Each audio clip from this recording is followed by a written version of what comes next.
नमस्कार दोस्तों, स्वागत है आप सभी का एक बार फिर से आपके अपने YouTube चैनल एग्ज़ाम रास्ता में। तो आज हम प्रश्नावली 10.2 के क्वेश्चन नंबर 10 से शुरू कर रहे हैं, जो कि दिया गया है कि सिद्ध कीजिए कि किसी बाह्य बिंदु से किसी वृत्त पर खींची गई स्पर्श रेखाओं के बीच का कोण स्पर्श बिंदुओं को मिलाने वाले रेखाखंड द्वारा केंद्र पर अंतरित कोण का संपूरक होता है। तो अगर आप लोगों को प्रमेय अच्छे से याद होगा तो ये क्वेश्चन आपके लिए बिल्कुल आसान सा है। उससे पहले मैं आपको इसको चित्र के माध्यम से समझा देता हूँ। क्या कह रहा है क्वेश्चन में कि एक वृत्त है, तो हम एक वृत्त बना लेते हैं जिसका कि जो केंद्र है वो है O। तो इस वृत्त में कह क्या रहा है कि इस पे किसी बाह्य बिंदु से दो स्पर्श रेखाएं खींची गई हैं। ठीक है, कैसे पता दो हैं? क्योंकि स्पर्श रेखाओं के बीच कोण कह रहा है ना, तो यहाँ पर एक बिंदु से दो स्पर्श रेखाएं खींची गई हैं, तभी जो है स्पर्श रेखाओं के बीच में कोण बनेगा।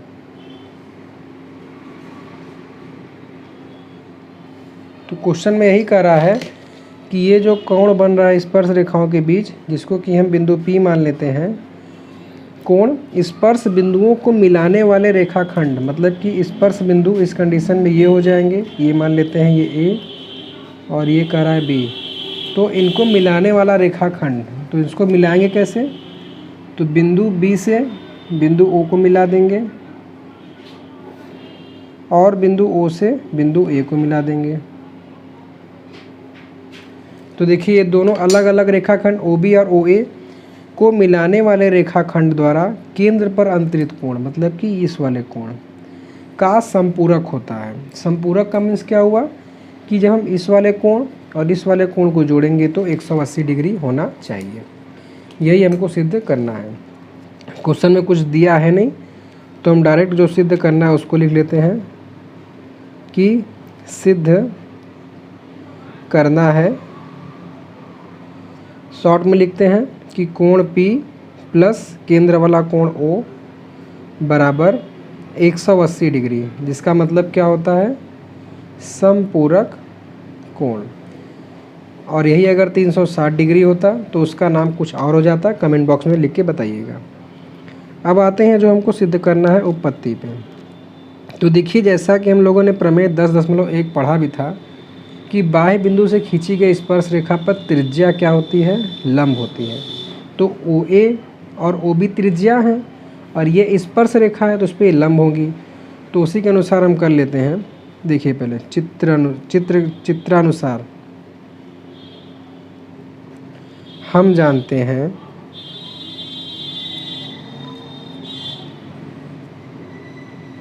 कि बाह्य बिंदु से खींची गई स्पर्श रेखा पर त्रिज्या क्या होती है दोस्तों? लंब होती है। ये हम जानते हैं प्रमेय के अनुसार।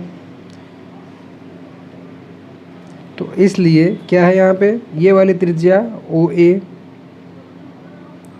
लंब है किस पे?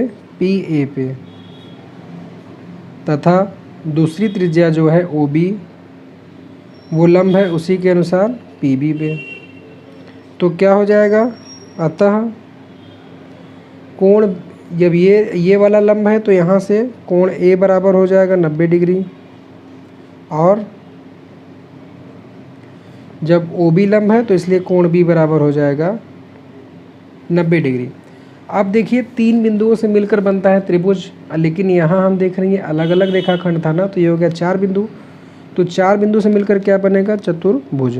तो अब हम क्या करते हैं? अब चतुर्भुज लिखेंगे नहीं, सिंबल बना लेते हैं। चतुर्भुज कौन सा दोस्तों? APBO में हम जानते हैं चतुर्भुज के चारों कोणों का योग 180 डिग्री होता है। तो देखिए लिखेंगे, चूंकि चतुर्भुज के चारों कोण का योग कितना होता है? 360 डिग्री।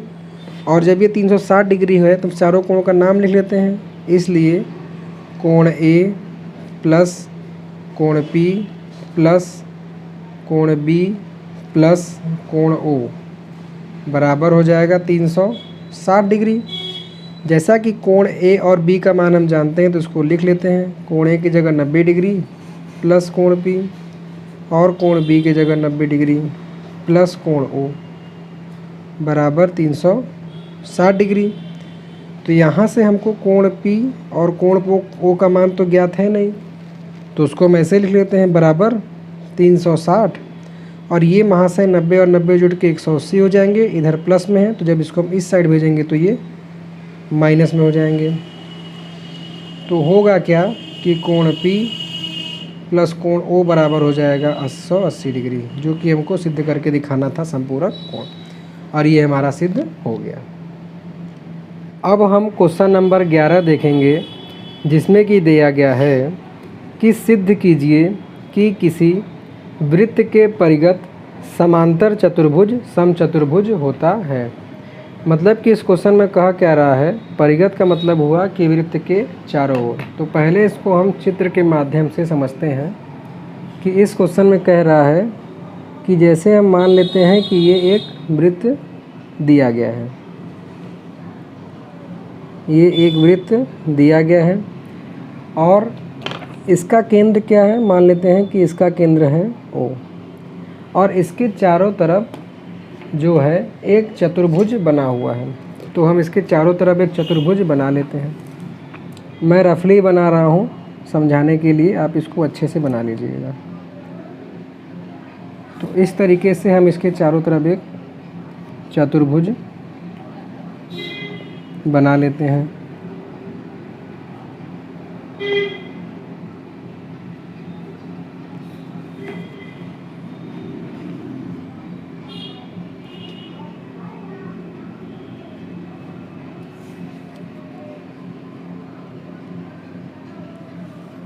क्योंकि मैंने इसको पेन से ड्रा किया है तो इसलिए थोड़ा ये बाहर चला गया है, इसको आप समझ जाइएगा, केवल यहीं तक है। ठीक है, तो कह रहा है कि इसके चारों तरफ क्या है, एक समांतर चतुर्भुज है, जिसको कि हमें सिद्ध करना है कि ये एक क्या है, समचतुर्भुज है। तो इसको हम नाम दे देते हैं। तो मान लेते हैं कि जो ये समांतर चतुर्भुज है इसका नाम है A, B, C और D। और क्योंकि ये वृत्त के चारों तरफ है तो इसको स्पर्श कर रहा है, तो इन स्पर्श बिंदुओं को हम मान लेते हैं P, Q, R और S। और अब जो क्वेश्चन में दिया गया है उसको हम लिख लेते हैं। तो हेडिंग डाल लेते हैं कि दिया है, तो क्वेश्चन में हमें केवल यही ज्ञात है कि समांतर चतुर्भुज है, तो यही केवल दिया है कि ABCD एक समांतर चतुर्भुज को आप शॉर्ट में ऐसे भी लिख सकते हैं, ये पैरेललोग्राम का सिंबल है, फिर ग्राम, और ये चतुर्भुज है। ये हो गया दिया है हमें, और हमको सिद्ध क्या करना है उसको लिख लेते हैं। तो सिद्ध करना है कि ABCD एक समचतुर्भुज है।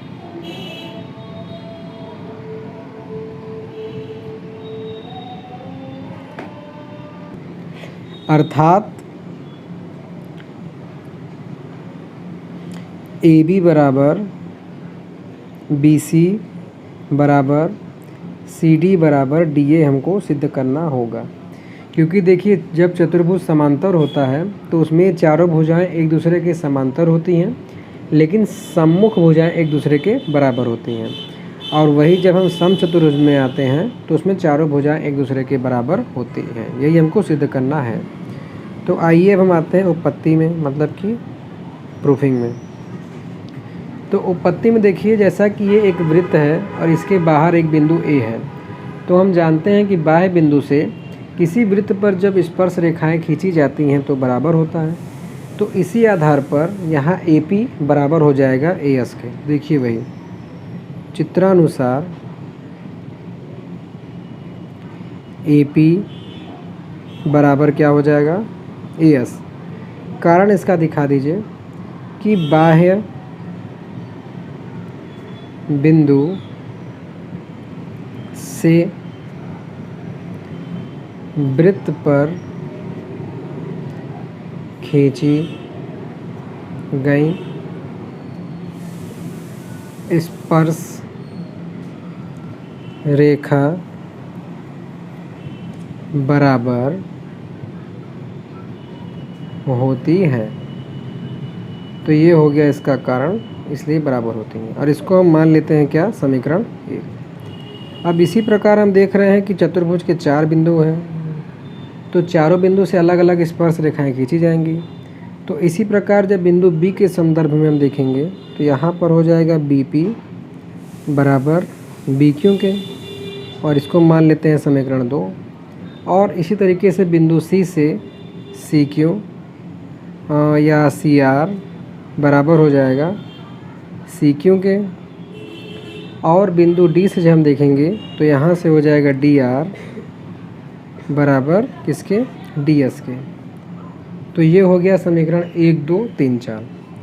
और अब हम समीकरण 1, 2, 3, 4 को जोड़ देते हैं। तो देखिए समीकरण 1, 2 व 3, 4 को जोड़ने पर, तो जब इसको हम जोड़ेंगे तो बायां पक्ष बाएं पक्ष में और दायां पक्ष दाएं पक्ष में जुड़ जाएगा। मतलब कि AP plus BP plus CR plus DR बराबर AS plus BQ plus CQ plus DS। तो अब अगर अब यहाँ देखेंगे आप तो AP और BP मिलके बन रहा है क्या दोस्तों, AB, जैसा कि क्वेश्चन नंबर 8 में था, प्लस CR और DR। तो CR और DR मिलके बन जाएगा क्या, CD बराबर AS और DS।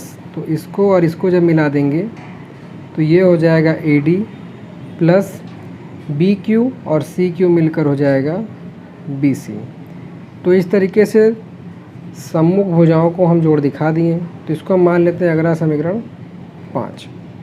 तो ये तो यहाँ से बात हुई किसकी, बाह्य बिंदु की स्पर्श रेखा से। लेकिन जैसा कि हमें क्वेश्चन में दिया गया है कि ABCD क्या है, एक समांतर चतुर्भुज है, तो हम उसका भी प्रयोग करते हैं। देखिए तो चूँकि ABCD एक समांतर चतुर्भुज है, तो इसलिए यहाँ क्या हो जाएगा, AB बराबर हो जाएगा CD के, इसलिए AB बराबर CD। और क्या होगा, AD बराबर हो जाएगा BC के। तो इन दोनों को हम मान लेते हैं क्या, समीकरण 6। अब समीकरण 6 के इस मान को हम समीकरण 5 में रखते हैं। तो देखिए पुनः समीकरण 5 में समीकरण 6 के प्रयोग से, मतलब समीकरण 6 का हमने प्रयोग किया। तो समीकरण 5 क्या दिया है पहले लिख लेते हैं कि AB प्लस CD बराबर AD प्लस BC दिया हुआ है। तो देखिए अगर हम AB को ऐसे ही लिखा रहने दें तो इस CD की जगह हम AB लिख सकते हैं समीकरण 6 से, और अगर इस AD को ऐसे ही रहने दें तो BC की जगह हम AD लिख देंगे। तो यहाँ क्या हो जाएगा, जुट के ये हो जाएगा 2AB बराबर 2AD, 2 से 2 कट जाएगा तो AB बराबर हो जाएगा AD। मतलब कि ये जो AB है ये इस भुजा के बराबर हो जाएगा, और समांतर चतुर्भुज से क्या है कि AB इस भुजा के बराबर है ना, और ये AD जो है BC के बराबर है। तो इस तरीके से हम कह सकते हैं समीकरण 5 व 6 तथा 7 से, इसको हम समीकरण 7 मान लेते हैं। ठीक है, तो इन सब के प्रयोग से क्या हो जाएगा, हम लिख सकते हैं कि AB बराबर BC बराबर CD बराबर DA। चारों भुजा हमने बराबर दिखा दिए, तो इस प्रकार हम कह सकते हैं कि अतः ABCD एक क्या है, सम चतुर्भुज है। और क्वेश्चन नंबर 11 हमारा सिद्ध हो जाएगा।